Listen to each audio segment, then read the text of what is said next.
हमारी संस्कृति, हमारी पहचान। यज्ञ, योग, आयुर्वेद सदा रहे हमारे साथ। भारत के प्राचीन ग्रंथों एवं आधुनिक विज्ञान का दिव्य संगम, यज्ञ महिमा।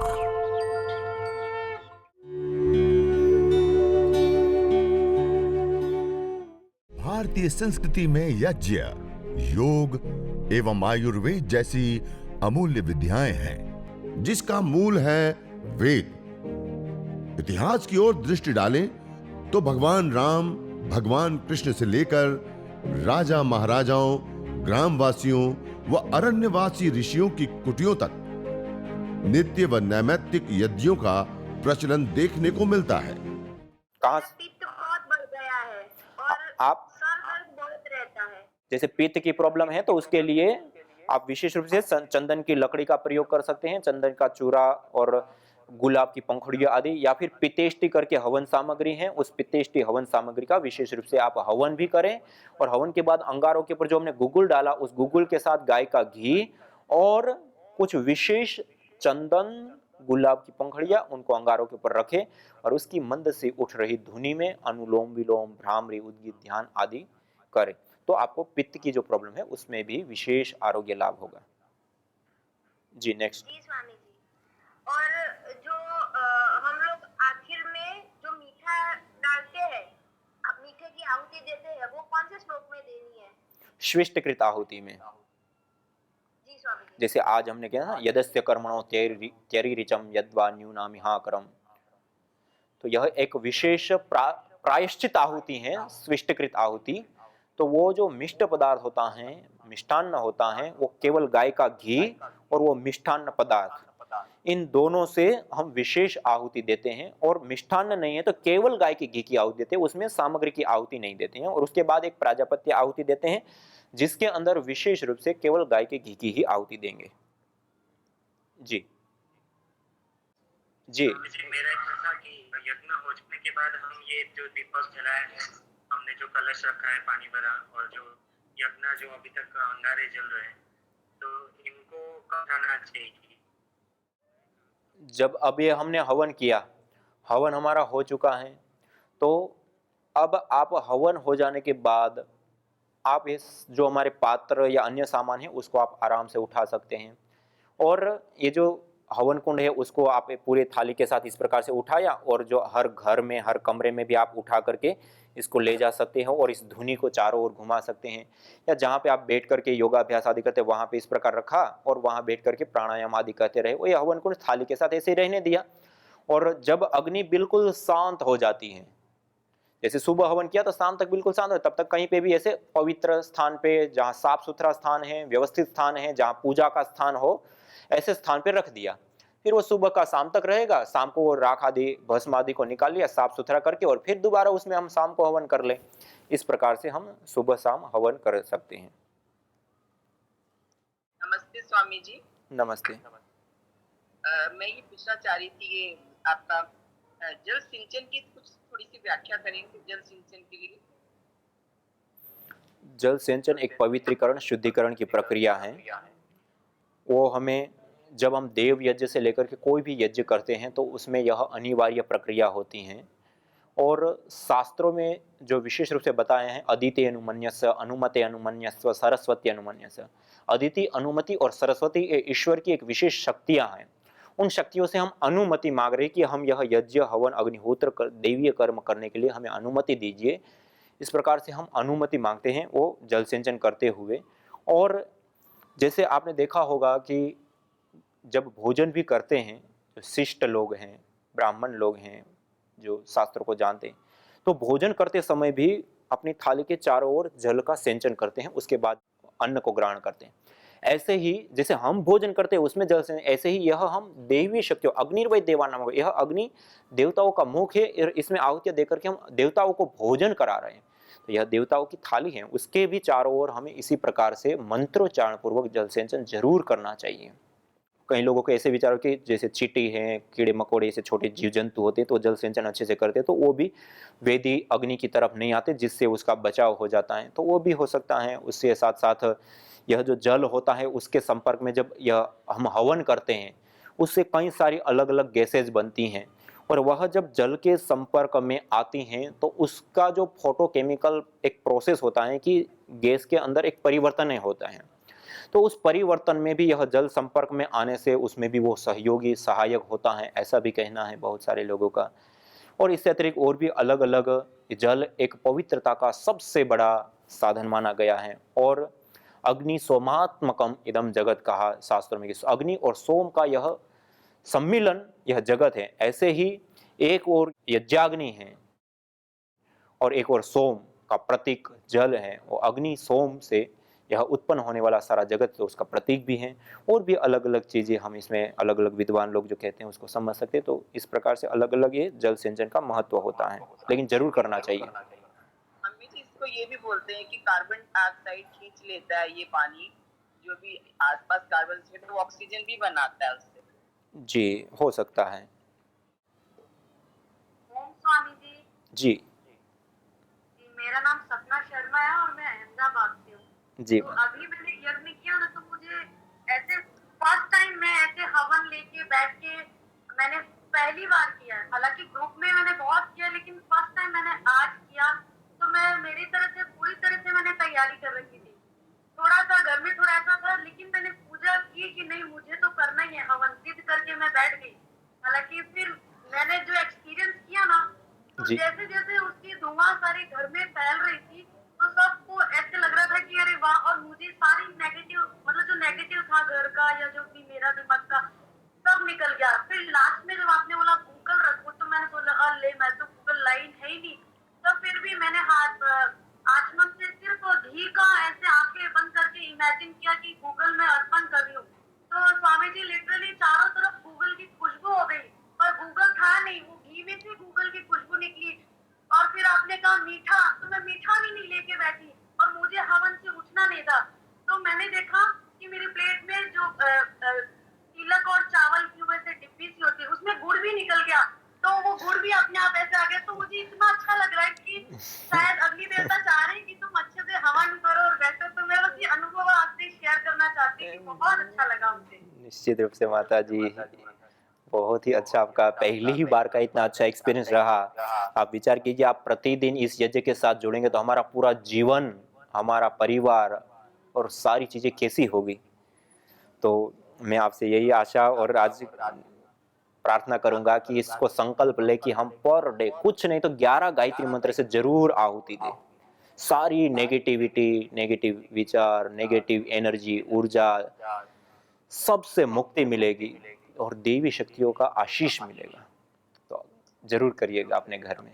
धन्यवाद। ओ ओम पूज्य स्वामी जी। जी प्रणाम। मैं उड़ीसा से क्षितिज पटनायक बोल रहा हूँ। आज तो बहुत अच्छा लगा। आप जैसे दिव्य महात्मा और सभी भाई बहन के साथ मेरा एक प्रश्न था पूज्य स्वामी जी। हम जो गोमय से जो समिधा बनाते हैं, इसका कैसे बनाते? गौमय से जो समिधा बनाते हैं उसमें जो जहाँ पे गौशाला होती हैं, जहाँ पे नीचे पक्का है, तो वहाँ पर जब गाय गोबर करती हैं तो उसको उठा लेते हैं ऐसे ही पूरा, और उसके अंदर कुछ जड़ी बूटियों का चूर्ण करके मिला करके, और एक मशीन होती है उसके माध्यम से उसको प्रेशर के और दबाव के माध्यम से एक ऐसी स्टिक बना दी जाती हैं, और इसको फिर रैक के अंदर सुखा देते हैं, और 5-10 दिन सूखता है तो सूख जाती है। तो ऐसे गौमय समिधा बन जाती है। ऐसे आप भी बना सकते हैं। स्वामी जी प्रणाम। प्रणाम, नमस्ते। कोलकाता से बोल रहा हूँ।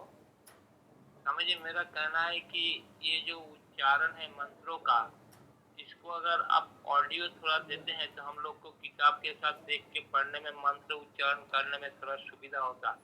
यही मेरा निवेदन आप जी, इसके लिए अभी जो डिजिटल युग में अभी एक वीडियो बनाया हुआ है कि किसी को नहीं आता वो देखना चाहिए, देख भी सकते हैं, और ऑडियो वहाँ से डाउनलोड कर सकते हैं, वीडियो भी डाउनलोड कर सकते हैं, और पूरा दोनों का ही लाभ उठा सकते हैं। तो उसमें स्वामी यज्ञदेव करके यूट्यूब चैनल है, उसके ऊपर यज्ञ प्रशिक्षण करके प्लेलिस्ट है।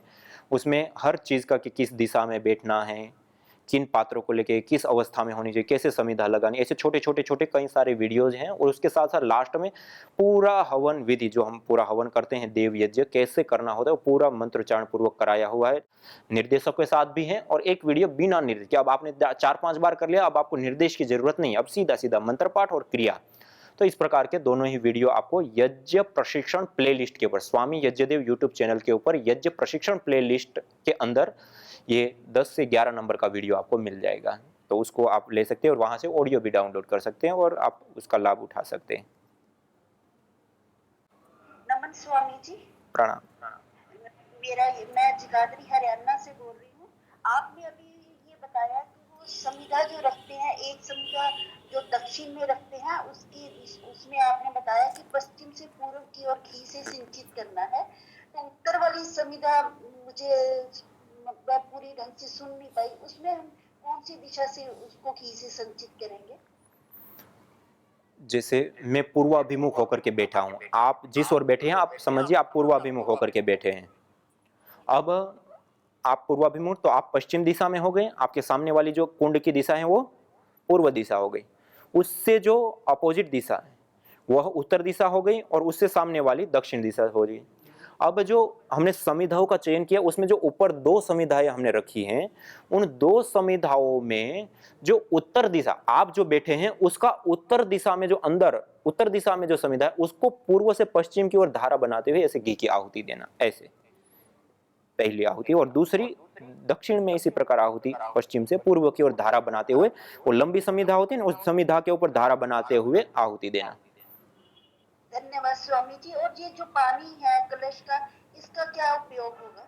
कलश का पानी जो हम जल सिंचन करेंगे ना, अदिति अनुमन्यस्य अनुमते अनुमन्यस्य सरस्वती अनुमन्यस्य आदि जो मंत्रों के माध्यम से जो हम हवन प्रारंभ करते हैं, अग्नि तो प्रदीप्त कर ली, अब जो मुख्य आहुतियां सामग्री के साथ प्रदान करने की जो मुख्य आहुतियां होती है उससे पूर्व जल सिंचन करते हैं वेदी के चारों दिशाओं में। मेरा कहने का मतलब ये है कि जो बच गया पानी उसका क्या उपयोग? इस बच गए वो मेडिकेटेड पानी होता है, उस पानी को आप पी भी सकते हैं। आपके पास तुलसी से लेकर के अलग अलग पेड़ पौधों के गमले होते हैं, उसमें भी आप दे सकते हैं। आइए अब आज हमने एक अनुष्ठान की भांति 108 गायत्री मंत्र से हवन यजन और विशेष परिवार के योगक्षेम के लिए और राष्ट्र के योगक्षेम के लिए भी आहुतियां देते हुए किया। ऐसे ही हम यह 8 दिन और हमारे पास हैं और फिर एक विशेष बृहद यज्ञ दशहरा के दिन हम सब लोग मिलकर करेंगे। तो सीधे बैठ करके ब्रह्मांजलि में दोनों हाथों को रखते हुए लंबा गहरा श्वास भरते हुए हम सब लोग पूरे श्रद्धा भाव के साथ युक्त होकर के शांति पाठ करते हुए आज इस कार्यक्रम को यहीं विराम देंगे। ओम द्यौः शान्तिरन्तरिक्षं शान्तिः पृथिवी शान्तिरापः शान्तिरोषधयः शान्तिः वनस्पतयः शान्तिर्विश्वे देवा शान्तिर्ब्रह्म शान्तिः सर्वगं शान्ति शान्तिरेव शान्ति सा शान्तिरेधि। ओम शांति शांति शांति। सभी को सादर नमस्ते प्रणाम। ओम। जो तुम चाहते हो रोगों से छुटकारा तो लो नियमित यज्ञ का सहारा। यज्ञ की यह शुद्ध हवा सब रोगों की है दवा। आयुर्वेद ग्रंथों में यज्ञ को देवीय चिकित्सा कहा है और कहा आयुर्वेदेषु यत् प्रोक्तम यस्य रोगस्य भेषजम तस्य रोगस्य शांत्यर्थम तेन तेनेव होमयेत्। अर्थात आयुर्वेद के अंदर जिन रोगों की शांति के लिए जिन जिन औषधीय द्रव्यों का सेवन करने के लिए कहा जाता है, उन्हीं द्रव्यों से हवन करने पर वह रोग हमारे शांत हो जाते हैं, दूर हो जाते हैं, नष्ट हो जाते हैं। अतः आइए हमारे ऋषियों द्वारा प्रदत्त देवीय चिकित्सा यज्ञ को अपनाएं और अपने स्वास्थ्य को समृद्ध बनाएं।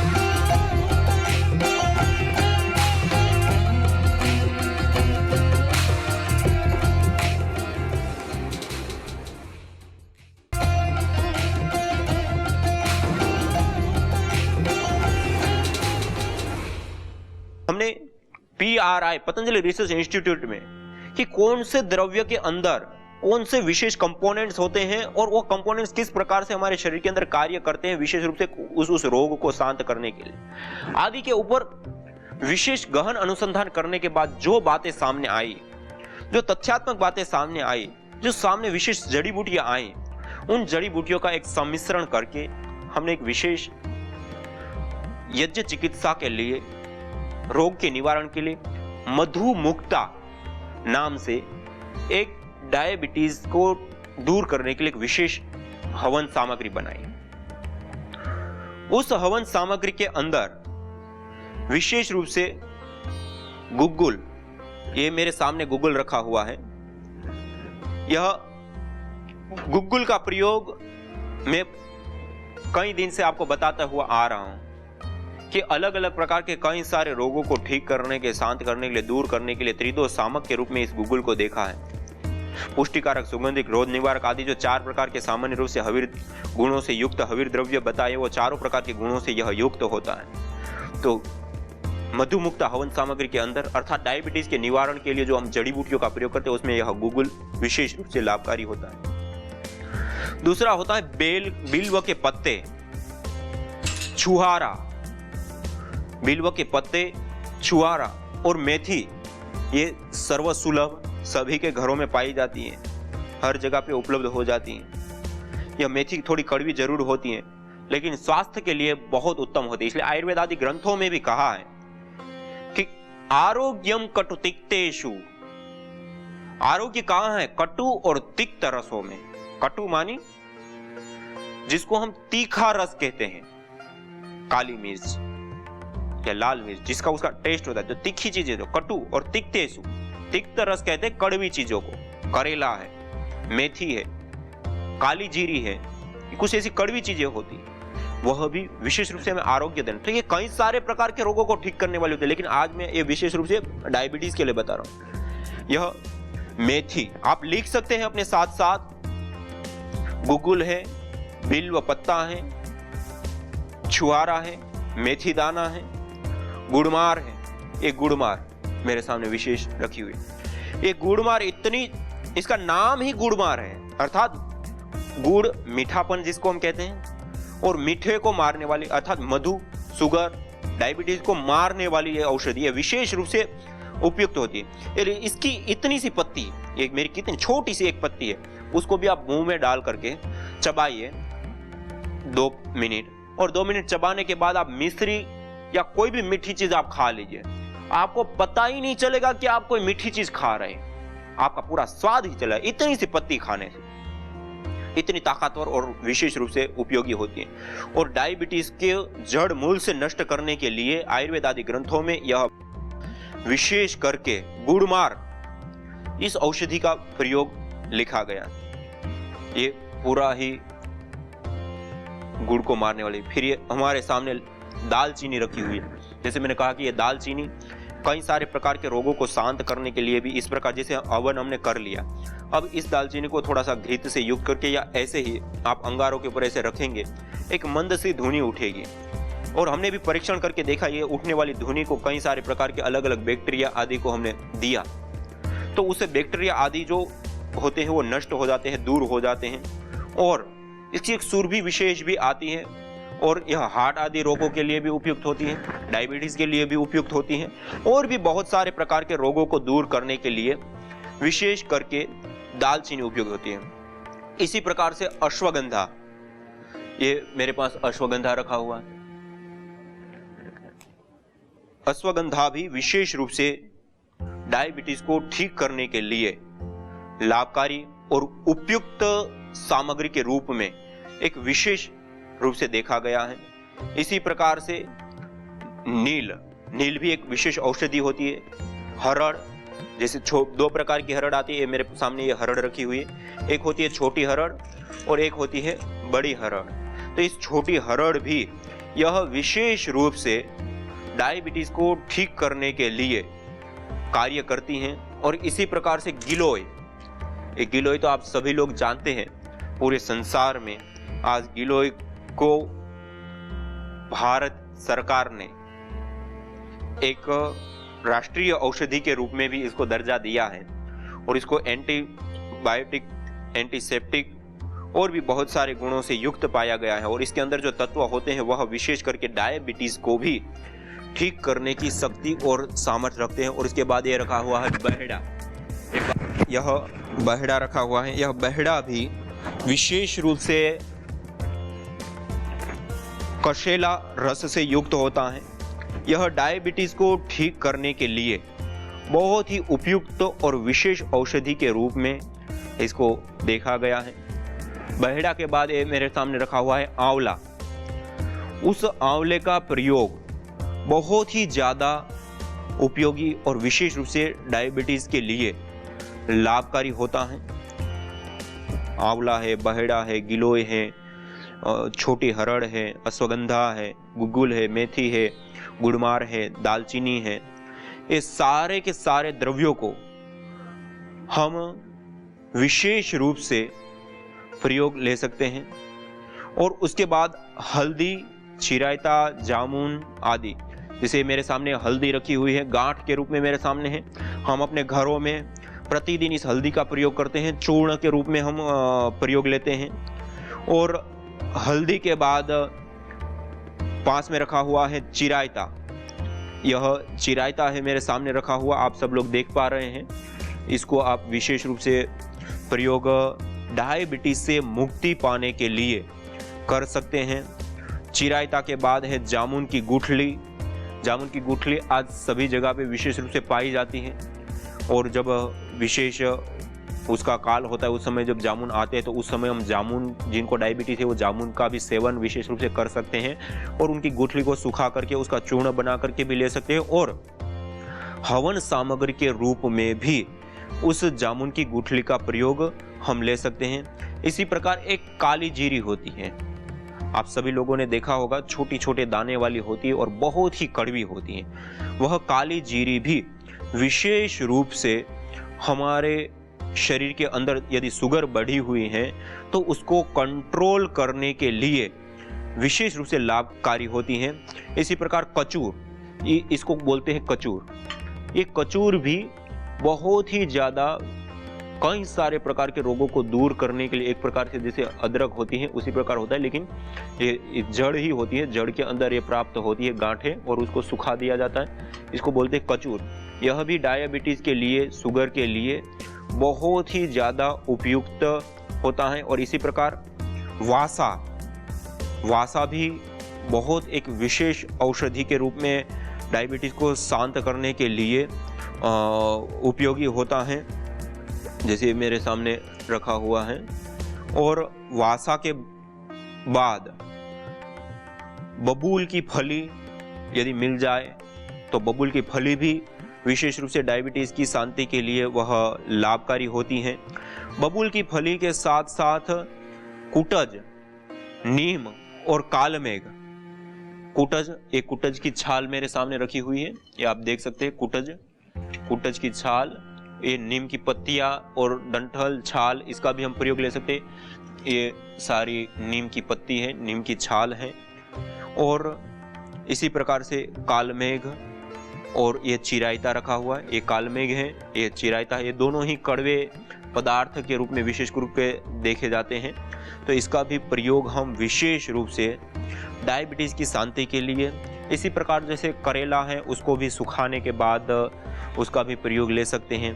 और इसी प्रकार जैसे आयुर्वेद के अंदर मधु मुक्ति के लिए अलग अलग औषधियों का वर्णन है, उन औषधियों को लेकर के हम हवन कर सकते हैं। और ऐसा नहीं कि इन सारी जड़ी बूटियों की अत्यंत आवश्यकता हो ही हो, इसमें से 1, 2, 3, 5 जो हमें उपलब्ध हो जाए, उन औषधियों का सेवन भी डायबिटीज की मुक्ति के लिए उपयुक्त होता है। इसका काढ़ा भी डायबिटीज के लिए उपयुक्त होता है। और इसको हवन सामग्री के रूप में प्रयोग करके, और बाद में जैसे अग्नि शांत हो गई उसके बाद जैसे गुड़मार है उसको भी थोड़ी मात्रा में से अंगारों के ऊपर विशेष रूप से डाल दिया, और जैसे ही ये चिरायता, कालमेघ आदि है उसको डाला। और इससे उठने वाली जो ये धुनी विशेष होती है, उस धुनी विशेष को भी लेने से डायबिटीज रोग में विशेष रूप से शांति और मुक्ति मिलती है।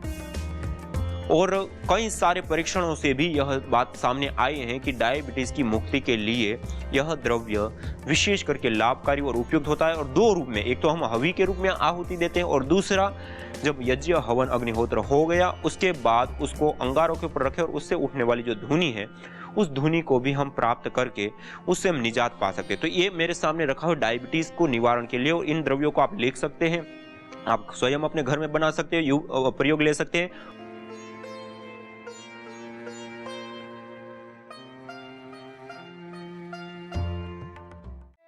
यज्ञ भारतीय संस्कृति की मुकुट मणि है, प्रतीक है, मूल है।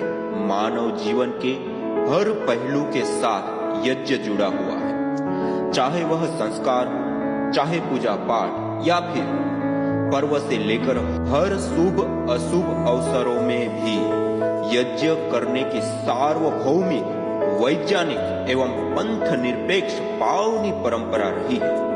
आइए हम संकल्प लें, संसार के श्रेष्ठतम कर्म यज्ञ को अपनाएं। पिंड और ब्रह्मांड में संतुलन कायम करने वाले यज्ञ को अपने जीवन का अभिन्न अंग बनाएं एवं प्रकृति मां के प्रति अपने ऋणों को अदा करें। विश्व स्वास्थ्य का एक नारा, यज्ञ से होगा